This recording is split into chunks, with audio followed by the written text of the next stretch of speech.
నెహెమ్యా గ్రంథం 2వ అధ్యాయము మొదటి 9 వచనాలు ధ్యానించుకుని ప్రార్థనలోకి వెళ్దాం. గతంలో మనం మొదటి అధ్యాయం ధ్యానించుకున్నాం. నెహెమ్యా అనగా యెహోవాయే ఆదరించువాడని. తర్వాత ఇశ్రాయేలుకి శ్రమ కలిగినప్పుడు, యెరూషలేము గోడలు కూలిపోయినప్పుడు బబులోను రాజు వారిని చెరగొని తీసుకుని వెళ్ళాడు. మిగిలిన శేషం ఎంతో శ్రమలో ఉంటుంది. దేవాలయపు గుమ్మాలు కూడా కాల్చివేయబడ్డాయి. ఇటువంటి అవమానకరమైన పరిస్థితుల్లో ఇశ్రాయేలు వారి దేశంలో ఉన్నప్పుడు నెహెమ్యా చాలా భారం కలిగి, బాధ్యత కలిగి ఆ విధంగా ప్రార్థన చేసినప్పుడు 2వ అధ్యాయంలో ఏం జరిగిందో మనము మొదటి 9 వచనాలు ధ్యానించుకుని తెలుసుకున్నాం. అటు తర్వాత అర్తహషస్త రాజు ఏలుబడి కాలమున 20వ సంవత్సరంలో నీసాను మాసమందు రాజు ద్రాక్షారసము త్రాగవలనని చూచుచుండగా నేను ద్రాక్షారసం తీసుకుని రాజునకు అందించింది. అంతకు పూర్వము నేను ఎన్నడూనూ అతని ఎదుట విచారముగా ఉండలేదు. ఇక్కడ జరిగిన సంగతి ఏంటంటే, ప్రార్థన చేశాడు. ఇవన్నీ భారాన్ని దేవుని సన్నిధిలో నెహెమ్యా మొదటి అధ్యాయంలో కుమ్మరించాడు. ఇశ్రాయేలు పాపాన్ని కూడా తాను ఒప్పుకుంటూ వచ్చినాడు. వారి పాపములో తాను కూడా ఐక్యపరుచుకుంటూ వచ్చాడు. కనుక ఇప్పుడు ఈ మనిషిని జ్ఞాపకం చేసుకుని ఆయన ద్వారా నాకు విడుదల అనుగ్రహించు, సహాయం అనుగ్రహించు అని తాను ప్రార్థన చేసినప్పుడు ఇక్కడ ఒక దినం వచ్చింది. అర్తహషస్త రాజు ద్రాక్షారసం తాగేవాడిని చూసే టైంలో ఈయన గిన్నె అందించేవాడు కనుక ద్రాక్షారసం గిన్నె అప్పుడు అవకాశం వచ్చింది. అయితే ఈయన గిన్నెని అందించేటప్పుడు తన ముఖంలో ఎంతో విచారం ఉంది. ఆ విచారము రాజు కూడా గమనించాడు. ముఖం చూసినప్పుడు అరే, నీ ముఖం ఎప్పటి వల్ల లేదే, నీ సంతోషం లేదే, ఇది నీ కదా దుఃఖం చాలా ఉంది, ఆ కారణం చేతే నీ ముఖం ఇలా మారిపోయింది.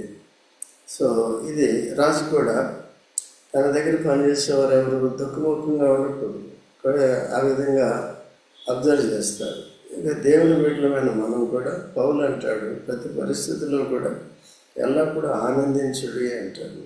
ఎప్పుడు ఈ మాటలు చెప్తారంటే, ప్రతికూల పరిస్థితులు వచ్చినప్పుడు కొన్నిసార్లు మనకి మనోదుఖం అనేది ఎక్కువగా ఉంటుంది. కొన్నిసార్లు మన వ్యక్తిగత నష్టాలను బట్టి కూడా ఉంటుందన్నమాట. అందుకనే మనం ఎప్పుడూ కూడా ఆత్మీయ జీవితంలో సరి చేసుకుంటూ దేవునికి అనుకూలమైన జీవితం మనం కలిగి ఉండాలి. అప్పుడు దేవుడు తప్పకుండా ఆ పరిస్థితుల్లో మనల్ని ఆదరించి మనల్ని బలపరుస్తాడు.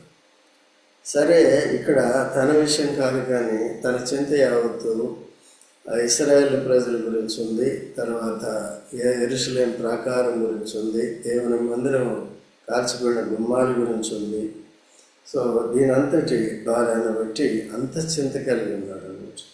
మనం సామాన్యంగా మన సొంత విషయాలకి బహు చింత కలిగి ఉంటాం, కానీ సో సేవ విషయంలో చింత కలిగి ఉంటాం. చింత కలిగిన వారు ఏం చేస్తారంటే తప్పకుండా పార్టిసిపేట్ చేస్తారు.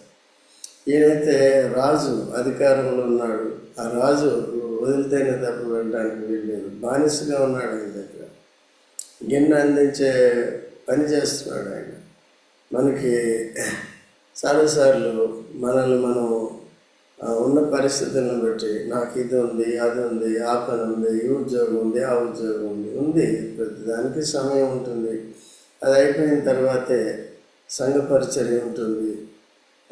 ఆ టైంలో సెలవు ఉన్నప్పుడు కూడా ఉంటుంది. అలాగా మనం పాలు పొందే వరకు ఉండాలి. ఎప్పుడు పొందుతామంటే ఆ భారం అనేది ఉండాలి, ఆ గ్రహింపు అనేది ఉండాలి. సో నెహెమ్యా వంటి భారము, నెహెమ్యా వంటి బాధ్యత మనం అందరం కలిగి ఉండాలి. కొనసాగుతూ ఉండాలి, మధ్యలో ఆగిపోయే వారుగా ఉండకూడదు. కాబట్టి కొంతమంది ఇది విలువ లేని దానిగా చేసుకుంటూ ఉంటారు.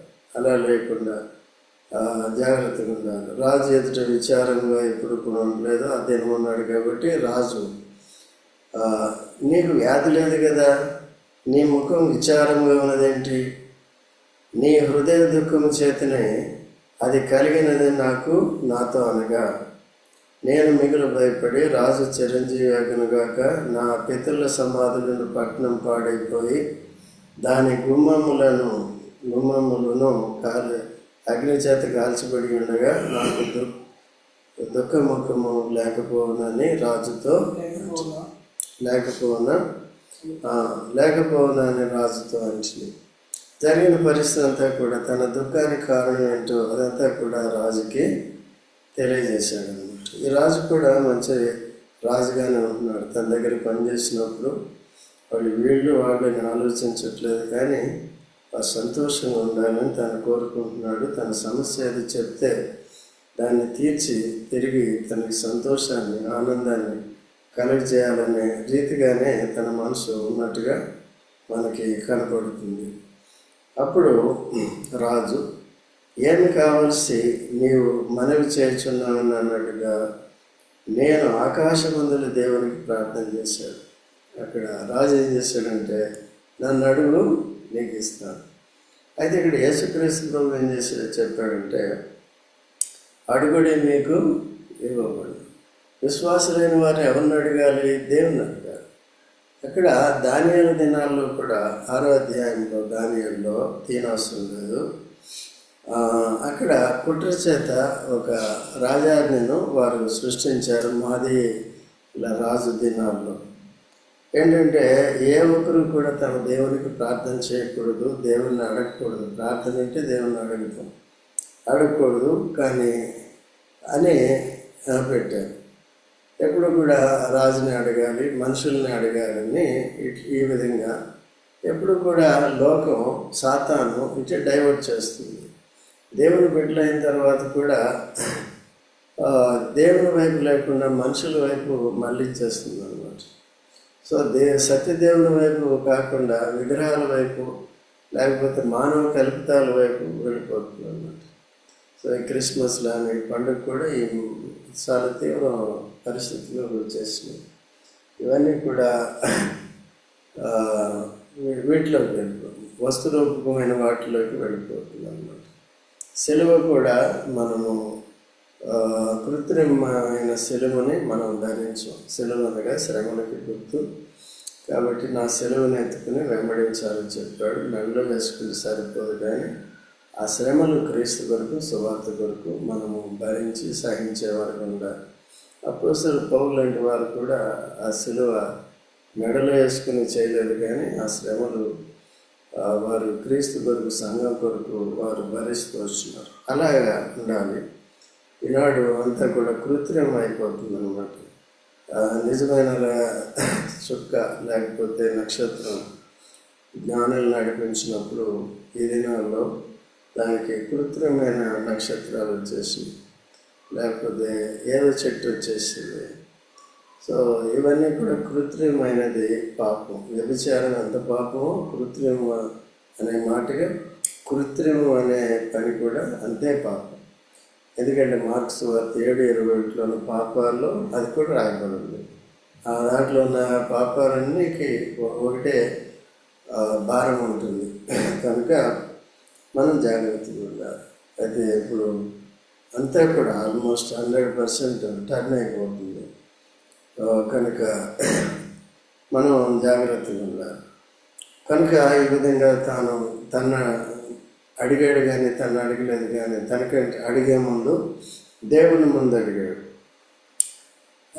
ప్రార్థన చేశాడు. ప్రభా, తన మనసు మార్చు, నేను అడిగేది అంగీకరించినట్టుగా చేయము. రాజుల హృదయాలు నీటి కాలువల నీ చేతుల్లో ఉన్నాయి కదా, నీవే తన హృదయాన్ని మార్చు అని తప్పకుండా రాజు తన్ని విడిచిపెట్టే రీతిగా తాను ఆ విధంగా ప్రార్థన చేశాడు. రాజుతో, నీ సముఖమందు నేను దయ పొందిన యెడల నా పితరుల సమాధులుండే పట్టణమును తిరిగి కట్టినట్లుగా నన్ను యోధా దేశమునకు పంపుడని వేడుకొనుచున్నానని నేను మనవి చేస్తున్నాను.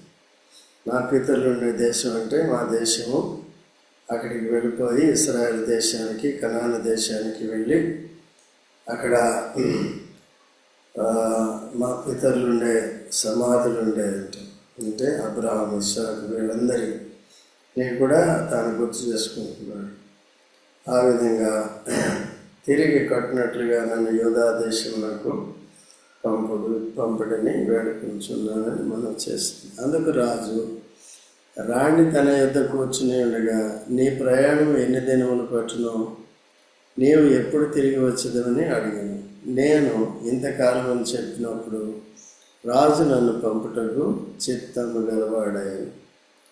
రాజు తన భార్య ఇద్దరు కూడా ఏకీభవించారు. నెహెమ్యా ఎంత యథార్థవంతుడో వారు గుర్తించారు. సో కనుక ఆ విధంగా తర్వాత 7వ వచనంలో, ఇదియోగాక రాజుతో నేను ఇట్లాంటినే, రాజు నాకు అనుకూలమైతే యూదా దేశంలో నేను చేరు వరకు నన్ను దాటించున్నట్లుగా నది అవతల నన్ను అధికారులకు తాకీదులను, పట్టణ ప్రాకారములకు, మందిరముతో సంబంధించిన కోట గుమ్మములకును, నేను ప్రవేశింపబో ఇంటికి దూలములు మ్రానులు ఇచ్చినట్లుగా రాజుగారి అడవులను కాయు ఆసాపునకు ఒక తాకీదుని ఇడని అడిగితిని. అలాగే నాకు తోడుగా ఉండి నాకు కృప చూపుచున్న నా దేవుని కరుణాహస్తం కొలిది రాజు నా మనవి ఆలకించి. ఏమడిగాడండి? కేవలం ప్రయాణం కొరకు నాకు సెలవు ఇమ్మని మాత్రం కాదు, కానీ ఏం చేశాడు? ఆ ప్రాకారాలు కట్టడానికి, ఆ గుమ్మాలు కాలిపోయిన వాటిని కట్టడానికి కావలసిన కలప, మ్రాను, దీనంతటిని, తర్వాత అక్కడున్న అధికారులకి సహాయం చేయమని లెటర్ ఇమ్మని కూడా చెప్పాడు అన్నమాట. ఆసాపు ఆ దినాల్లో రాజుగారి అడవులు కాస్తున్నాడు. ఆసాపు కూడా యోధుడే కాబట్టి మనం ఆసాపు కీర్తనలు కూడా చూస్తాము. వీరు బందీలుగా ఉన్నప్పటికీ కూడా ఆసాపు కానీ నెహెమ్యా కానీ ఎంత నమ్మకంగా ఉన్నారో చూడండి. అక్కడ ఆ నమ్మకాన్ని బట్టి వారికి ఇంక విరోధ భావం లేదు వాళ్ళ మీద. కాబట్టి మనిషి మంచోడిని చూసి కొన్నిసార్లు చేస్తారు. మంచోడిని ఎవరు కూడా బాధ పెట్టరు. ఎందుకంటే ఓ మంచోడంటే ఒకరికి హాని తలపెట్టేవారు కాదు. దైవ భయం కలిగిన వారు అలాగే ఉండాలి, అలాగే ఉంటారు కూడా.